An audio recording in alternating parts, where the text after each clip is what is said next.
I'm completely stoked about this documentary that you're producing. Not only because Yeah, yeah. It's been a wild one. It's taken a couple, well, not months, years, just but it grew. I didn't really realize to what degree that I would be editing this thing and filming as I was going along. And I'm like, well, if you're gonna do it, this flick, you might as well not half-ass it and do it right. And that's what I'm doing. It's it's quite a remarkable thing. Years ago, somebody told me Jimi Hendrix had played at in Virginia Beach twice, and I was like, "Where was this?" And then the Who did, and the Stones were there too. It was called the Dome. We all called it the Dome. They call it the Virginia Beach Civic Center, which was later called the Allen Shepard Civic Center, I believe, but in 1962. But locals just called it the Dome.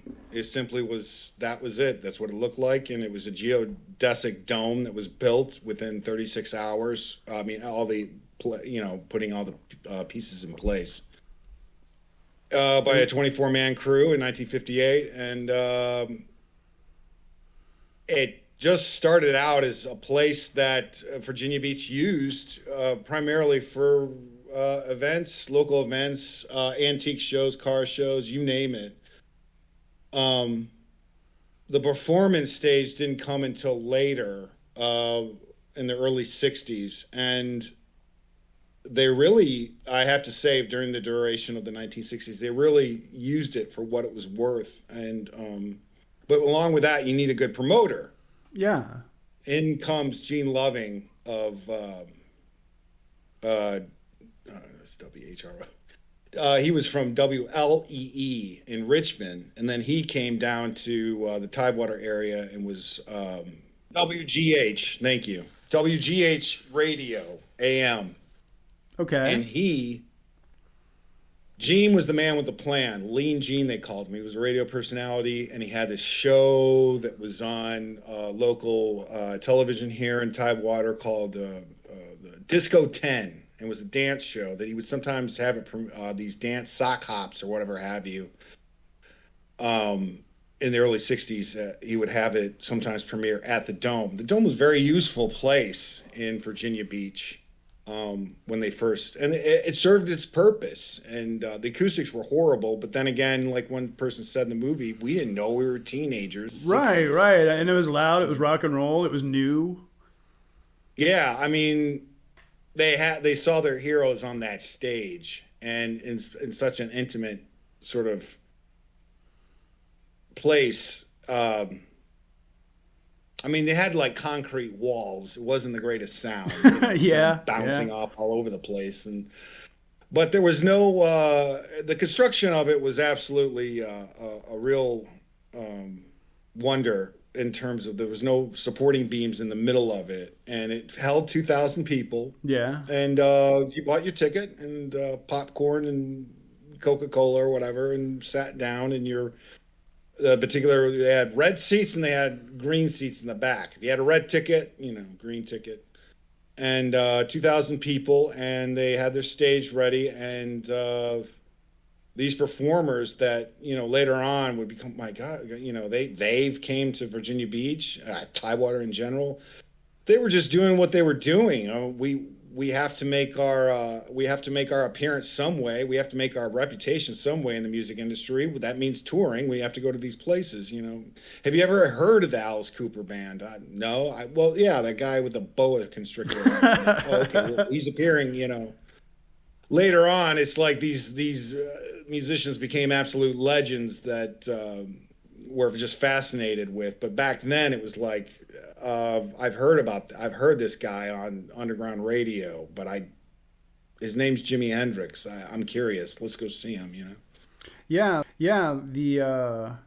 I don't know. Name some of the bands that went through there. I know that there was just a litany. Yeah. The It's incredible. A lot of people don't realize. Now you get the big three. You got the Stones, Hendrix, and the Who. Back in the heyday of 1968 and 1966 for the Stones. But you got the Byrds, you've got Ray Charles, you've got Otis Redding. I would have done anything to be in that Oh show in man, I can. '67. Yeah. James Brown, the Beach Boys were loved Gene Loving. They loved to come by they loved to visit Virginia Beach and come from the West Coast over to us on the East Coast. I mean, the Dome definitely was a place to stop there. Hmm. And you had the Hollies, but there's also a lot of bands that appeared there that, oh, I didn't realize that. Steppenwolf, 10 years after, Uriah Heep, Alice Cooper band, the Black Sabbath, one of my favorites, Oh appeared there yeah. twice in 1971. And around 1971, that was right when the industry was changing. We started having the Hampton Coliseum in Hampton was Hmm. built in was built in 1969, and I think opened in November of 1970. And then the Scope in Norfolk, a 10,000 seat or Yeah. so Yeah. arena, Yeah. opened in November of 1971. The playing field industry was changing by that time. The '70s, you can make a lot of money with these rock concerts, but you Hmm. have to have them contained in a certain place. You can't Right. just let Right. all go loose like Woodstock or Altamont. We can make a lot of money and sell a lot of tickets at a cheaper price if we have a bigger place. The Dome only held 2,000, which those lucky people that got into those shows during the '60s and early '70s were very lucky. I mean, they got to see their performers, their heroes, musical heroes, up close, and yeah, it was just a remarkable thing, and a lot of history that over the years has not necessarily been forgotten about, but they just take it for granted that those concerts took place there. And I wanted to bring it to light and document it more and more as time went.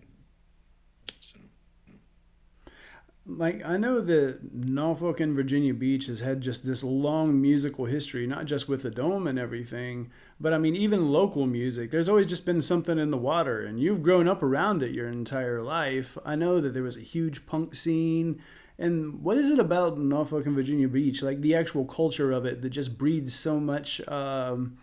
Not only would I say original music, but original angsty music. that's a good point. I always gave three reasons: transient population, geography, the location of where we are, and just musical taste, I guess.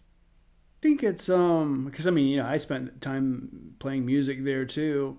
I think a lot of it also has to do with people just want something to do, and I don't mean the Oh people yeah, making yeah, music. precisely. People that want to go out, they wanted to see the bands.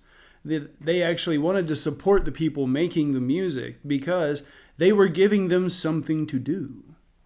Oh yeah, definitely. No, that's the big part of it. When the weather, 6 months out of the year sucks or is cold, and it's just like you're in a place where it's touristy and you don't even know half the people visiting or whatever. You've got your local friends, and making a band sounds like a pretty darn good Yeah, idea. I mean it's a great way to get out angst in an angsty place. Yeah, so it kind of makes sense. And they always say in the '80s, support your local scene. Don't bitch about nothing going on. Plug that guitar in, and I'll And meet make you at the something, garage. yeah. You can complain about it or you can make something. And then listen to other people complain about what Absolutely, you yeah.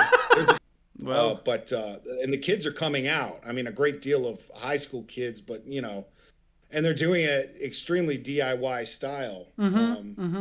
It's incredible the videos I've been seeing lately. You can't feel anything but proud. So I can't let that segue go by without when you talking about videos. You are easily one of the best editors I've ever seen in my entire life when it comes to video editing. I know this documentary is going to look absolutely amazing, and I've actually, there was a time when I was living in America when I was waiting to come back to Germany, and you and I lived together, and I got to literally witness the frenzy of editing and in all of its glory, and it was just always thoroughly impressive. I'd be out there working on the same lick for 3 hours. I'd come back in and you have an entire video edited. It's just amazing. Out of yourself afterwards. How did you get into it? Because obviously you've been doing it for a while to be as good as you are. Like, what was the initial thing that was like, I think this is what I want to do? That's a good question. I think I saw this film. This guy was making a film about the Detroit rock scene called It Came from Detroit. And I was just videotaping bands in Detroit at a right time. Once in a while, this place called the Gold Dollar. But anyway, each and any case, there was also Sarah, who was also involved, this girl, and they invited me over to their apartment and showed me some rough cuts of this movie, and I was like, wow, that's fantastic. I really like to do that, Yeah. That's really fantastic, watching the story grow. And seeing the transitions and adding to just understanding how movie magic works. Yeah, prior to YouTube, when with YouTube around, you're like, how do you do that? And you just YouTube it and you find out. But before that, you had to get books. So I went to the Unger University of Editing and just read and did a lot of editing, Well, and progressively it got a little bit better, as the time went. But I was always trying to outdo myself.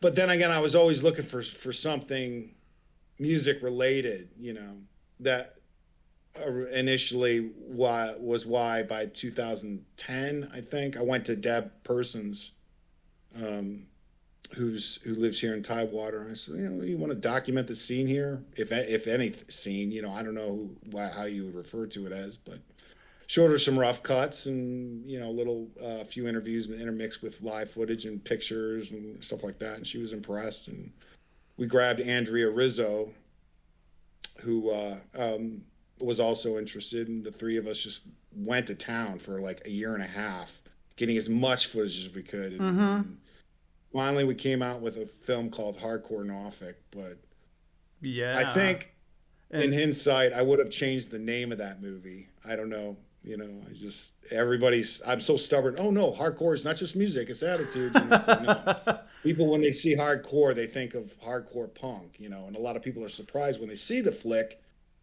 that it is chronologically a lot of just basically rock and roll subgenre or whatever have you, rock and roll period over the past 15 years in Tidewater. So it's one thing I have to definitely say about it is it's honest. It's an honest documentary. But this documentary is literally making it so that everybody can see if these walls could talk. Yeah, definitely. It's funny because this thing is a challenge, though, I got to tell you. Because, okay, I can interview people that are still here with us today. Yeah. Attended those shows back then. Okay, got that. And then I've got, pictures mainly, but not that many. I got news articles and I got a couple posters. That's it. I have almost no video of that place, and the movie's kind of a challenge. It's like, I've got to make these pictures talk, and really entertain these people and give them an idea of what it might have been like back then, not just somebody sitting on a sofa talking and giving you testimony. I've got to visually make it basically make it become so the viewers getting, overall the experience of what it must have been like being there back then. So right, in the 60s particularly. It was just such a time when there was so many different possibilities because there wasn't so many different influences. That's what I think another thing that really gave upcoming generations, especially that were influenced by all the, I like to call them arena bands, is they would go and they'd see the big bands and they get these ideas, and then they go home to their garage and try to do their best imitation of their favorite heroes, fail miserably, but end up creating something new in the meantime. And that was far more important. Yeah, definitely. I love the origins of that whole thing. In the early 60s to almost mid 60s, the bands would sometimes be hired by the performers. I thought this was unusual, but then again, I'm like, no, that is how it happened. Say the Supremes would come on the Dome stage. Now, Chuck Berry, he'd bring his own band, but like you'd have, I don't know, the Four Seasons or whatever come up, and some members did have their own bands they would travel with, but at the same time, a lot of performers, like the Supremes, would come up, and then it would be Dick Clark's Traveling Caravan, they called it. And the performers would come up, and you'd have a local band play the top 3 numbers, and then the performers would get off, and then, they move on to the next one. Or a different band would play, a local band would actually, it was just like, just play the song. You know how to play it. We sing it. We get off, we would play our top 3 numbers, and then we move on to the next one. Right. The Beatles were booked for the Dome, but that has nothing to do with, the Beatles come along, and all of a sudden, garage rock bands sprung up like you wouldn't believe in America. Here and America, everywhere they were garage rock bands after the Beatles made it big. And you would have Keith Richards with his fuzz tone pedal, in Satisfaction by 1965. Well, I got to get that pedal. I want to sound like that.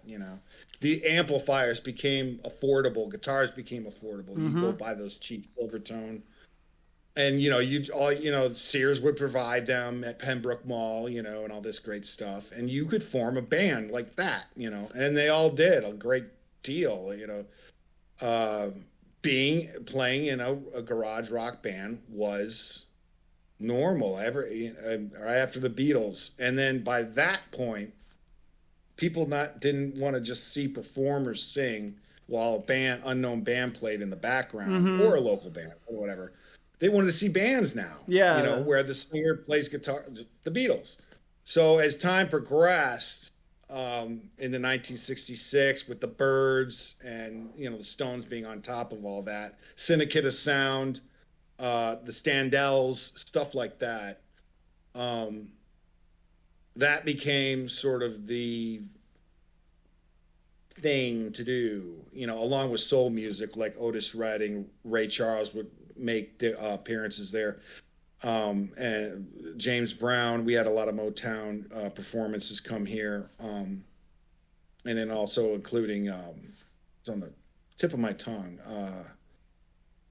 He played a lot. Bo Diddley. He played a lot of shows. I love Bo Diddley. All throughout that entire time. The 70s not only created the guitar hero, but also created literally the rock star. You only knew about what magazines told you. You don't really know any of their intricate details because that was all very hush-hush, and that's what kept them rock stars. But the really cool thing is that everybody wanted to try to rip off those sounds, and when they did it unsuccessfully, they ended up making their own sounds. And I don't know, I think there's something really cool about that, because before the 70s, what options did you have for guitar driven music? Then the 70s comes and people start getting attached to bands. They start getting attached to Led Zeppelin, Black Sabbath, and they can name all the members of the bands. You're reading the record, like you got to open, you're memorizing the names of the people. And then, when there's a lineup change, people get unhappy because they've gotten used to, these are my friends. Every time I put the record on, they're going to be there. You know what I mean? So when they would go... Oh, yeah. I mean, anything from David Coverdale taking over in Deep Purple to whatever. Van Halen.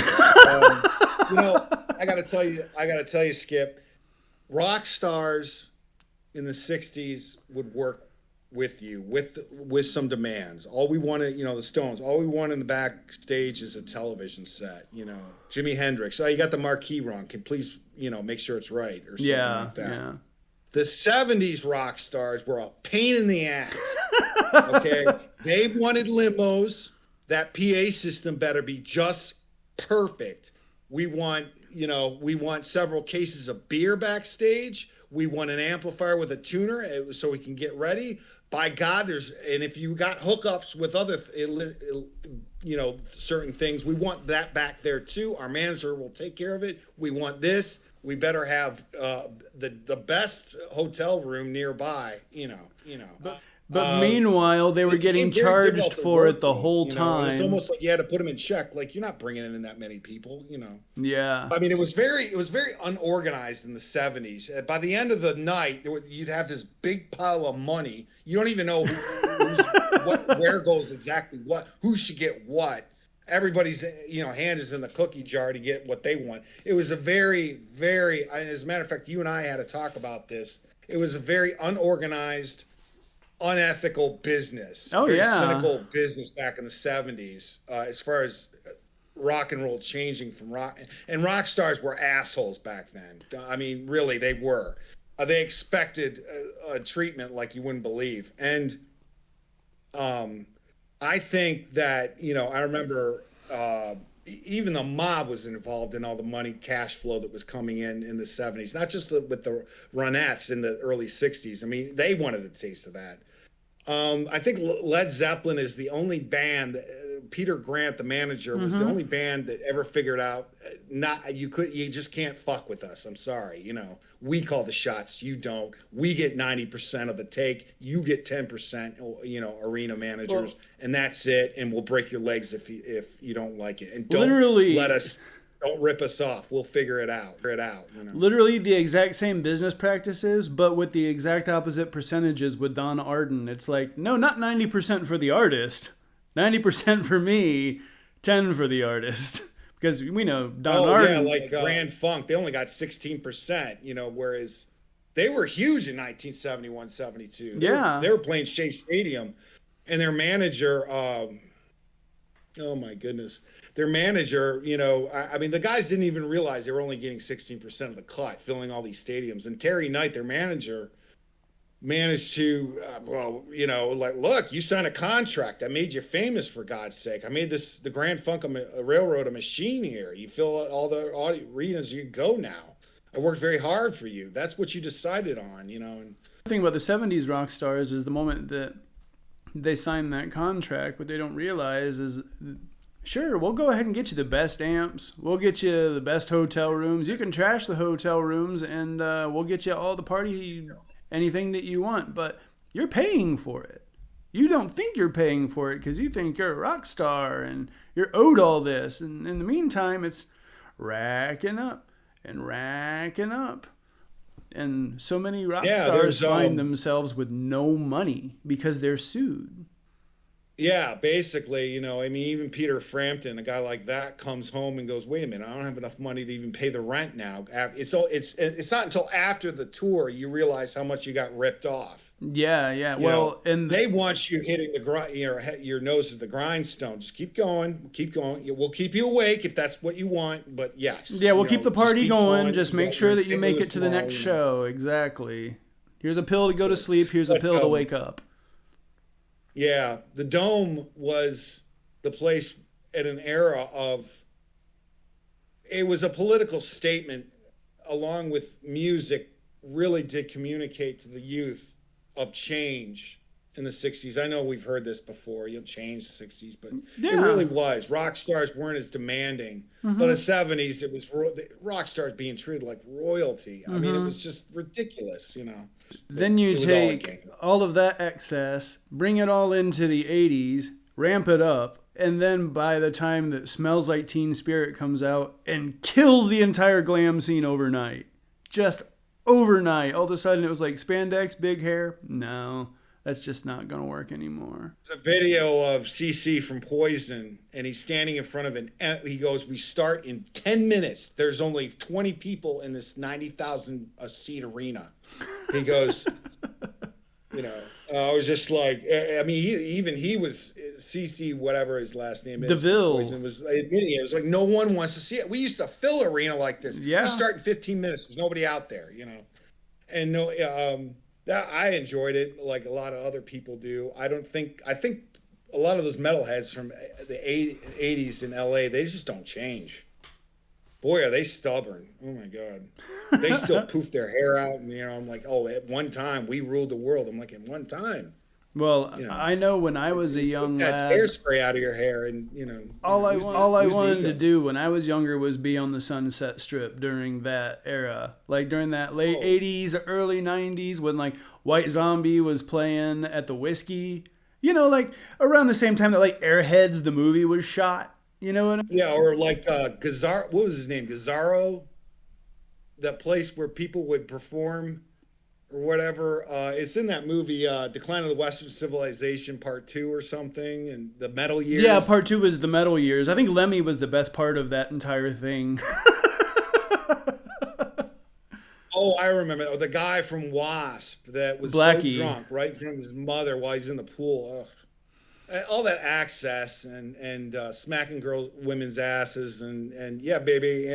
Well, the whole thing was just. It was just that was meant to come to a crushing end. It was manufactured. It was overblown, and because it was so popular, it just kind of became part of American culture and American history, just like the Charleston was back in the 20s. Things come and things go.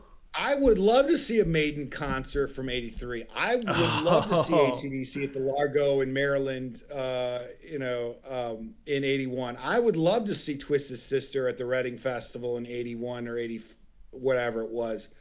I wouldn't give a piss if you asked me, like, "Oh, let's go see Winger or all these acoustic these metal bands that went acoustic," because MTV calls the shots back then. But what is the solution to all that? You end your band, you wait 15, 20 years. If you had a number one, and you wait 15, 20 years, and then you do a fucking reunion show. And I hate reunion shows. I can't stand. I'm like, oh, look at you. You're 50. You're 60 years old. You're bald now. So yeah. I don't know. Maybe Flag can get away with that. I just. Either you saw the band back then, you're not seeing shit now. That's the way I feel about reunion tours. I remember I used to praise the Who, watching videos of them at Woodstock '69, and I Can't Explain, down in England, whatever, the mods and all that. And then all of a sudden, I went to see the Who in '89. It was the fucking Who on ice. I mean, it was like. It might as well have been a Disney production. It was stupid. Tommy on Ice. Pink Floyd in '94. There must have been 5 chorus singers in the back. Money, ooh, and I mean, it was this complete entourage of like, I'm like, it says the Who on the ticket, but I'm getting a bunch of pansies on this stage plus the band members. What is going on here? Eric Clapton in '94. Pink Floyd 90. I mean, that was the era of oh my goodness, nostalgia works and it sells out stadiums. We'll just do that, unless you're like, I don't know, the Grateful Dead, where you never stopped and you just keep going until Jerry passes, But that's, and by the way, Fish, who we can't stand, they're like, all these hippies praised Fish, and I'm just like, they saw a market niche. Their niche was fulfilling a market that ended when that Jerry Garcia guy died, Well, that means no more Grateful Dead concerts in the summer of '95 when he passes. Well, that's a lot of kids with money, upper middle class, wiped out hippie wannabes with a lot of money and who's willing to spend. Fish comes in and takes over that market, and they call it all authentic. Somebody like Vince Neil, who's just pathetic. Now, I mean, he had a shtick. He knew what he was doing, being in a hot tub in a limo, getting laid while the limo is driving down Sunset Boulevard in '88.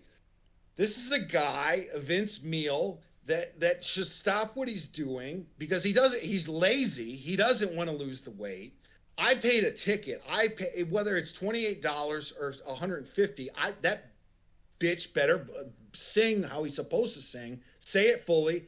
If he needs a break, fine. Go off and get a breath of fresh air. I know you need it.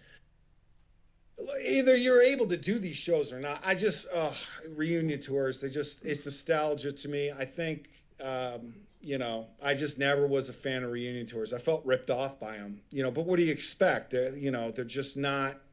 I think that the band should still have that attitude. If you saw a band back in their heyday, whether they first starting or as Cobain used to say, right before the band makes it, that's when you want to see them. Yeah, yeah. When they're good, That's the time when you want to catch them. right on the verge of getting signed on the big time before. The demands have to be met. Yeah. Well, and excess begins to kick in because of availabilities and that sort of thing.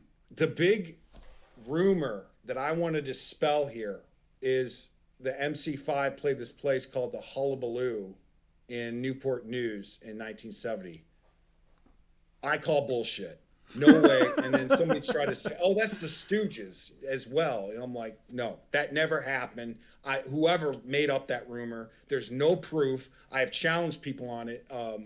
If they want to refute that, it never happened. It's just like, I just in a place like this, well, any town, the rumors do stir up. Some guy makes up an idea like, I wish it was the MC5 that I saw at the Hullabaloo in Newport News, but it wasn't. I'm like, well, then it never happened.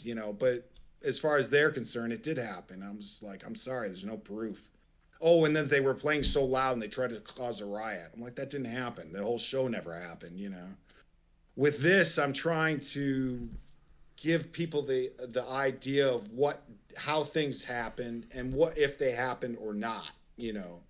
That was just a local legend, but it did happen. It was a local legend that somebody or somehow a watermelon got on the stage and Jimi Hendrix banged it with his guitar and broke the guitar up.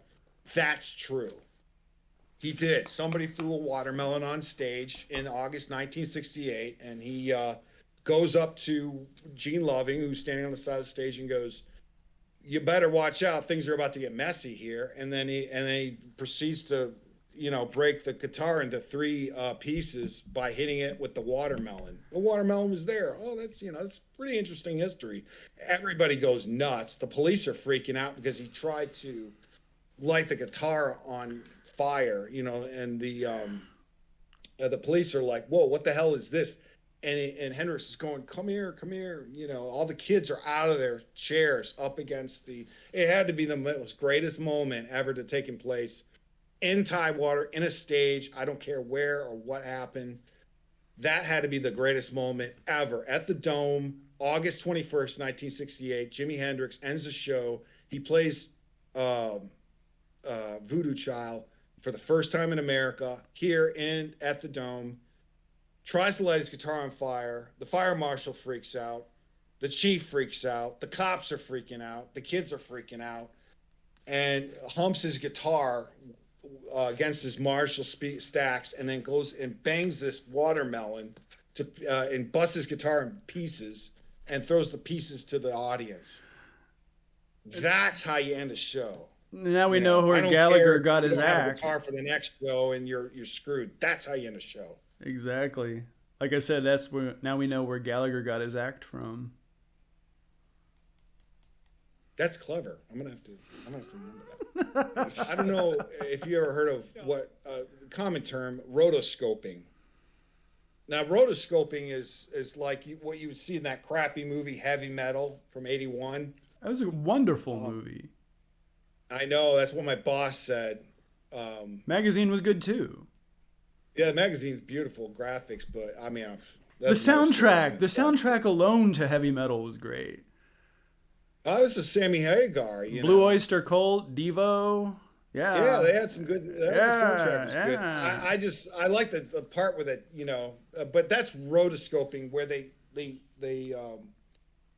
trace the movements of somebody and they actually have it as a cartoon. Now it's a very long process to do this because you've got to go frame by frame, at least 24 frames per second.